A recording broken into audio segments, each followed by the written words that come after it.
మహాసభలు ఈ నగరంలో జరుపుకున్నాం. ఆ సందర్భంగా 2 రాష్ట్రాల కమిటీలు ఎన్నుకున్నాం. ఉభయ రాష్ట్రాల కమిటీల తరఫునగా ఇక్కడ మేము ముందుకు వచ్చున్నాం. ఏమైనా దీనికి ఆరేడా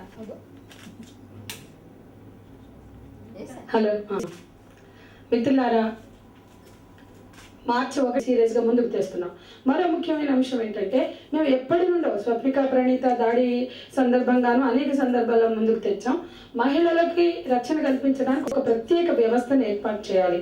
అది కిడ్నాప్ కావచ్చు, అత్యాచారం కావచ్చు, లైంగిక దాడి కావచ్చు, భర్త ఇంట్లోంచి నా ఇంట్లోంచి బయటకు నడువని నెట్టి వేసిన సందర్భం కావచ్చు.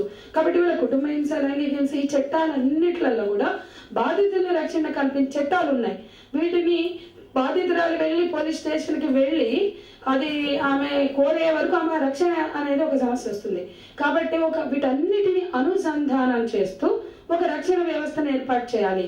స్త్రీల ఆహాకారం, ఆర్తనాదాలు ఎక్కడ వినిపించినా అందుబాటులోకి వచ్చేటువంటి ఒక రక్షణ వ్యవస్థని ఏర్పాటు చేయాలి. 108 తరహా ఇప్పుడు మెడికల్ ఎమర్జెన్సీకి 108 అనేటువంటి ఒక రక్షణ వ్యవస్థ ఉంది. మెడికల్ ఎమర్జెన్సీ అనగానే 108 కొడతారు, వాళ్ళు వెళ్ళి రెస్క్యూ చేస్తారు. అది గుండె నొప్పి అయినా, రోడ్డు యాక్సిడెంట్ అయినా. అదే తరహాగా స్త్రీల emergency help line, medical emergency help line ఎట్లయితే ఉందో, స్త్రీల రక్షణ కోసం ఒక ఎమర్జెన్సీ హెల్ప్ లైన్ ఏర్పాటు చేయాలనేది మేము డిమాండ్ చేస్తున్నాం. దానికి గతంలో కూడా మేము నంబర్లు చూసాం. 109 అన్నారు. మీరు 109 పెడతారా, 102 పెడతారా మాకు అనవసరం. ఖచ్చితంగా స్త్రీల ఎమర్జెన్సీ హెల్ప్ లైన్ ఏర్పాటు చేయాలా. అది స్త్రీలపై జరిగే అన్ని రకాల హింసల నుండి రక్షణ కల్పించేటువంటి ఒక అనుసంధాన వ్యవస్థగా ఏర్పాటు చేయాలా. మూడవది ఏంటంటే, ఈ మొత్తం అంశాలకు సంబంధించినటువంటి రక్షణ వ్యవస్థని ఏర్పాటు చేయడంతో పాటు ఒంటరి స్త్రీలు, ప్రభుత్వం చెప్తుంది 36% స్త్రీలు ఒంటరి కుటుంబాలని, అట్లాగే బహిరంగ ప్రదేశాల్లో భద్రత ఇప్పటికీ కూడా ఇవి ప్రభుత్వాల ఎజెండాలో లేవు, ప్రభుత్వ ఎజెండాలలోకి రాలేదు. కాబట్టి ఎందుకంటే అవి లేవు కాబట్టి ఆ రక్షణ వ్యవస్థ విఫలమైంది. ఇవాళ రోడ్ల మీద తిరిగేటువంటి హక్కు లేదు.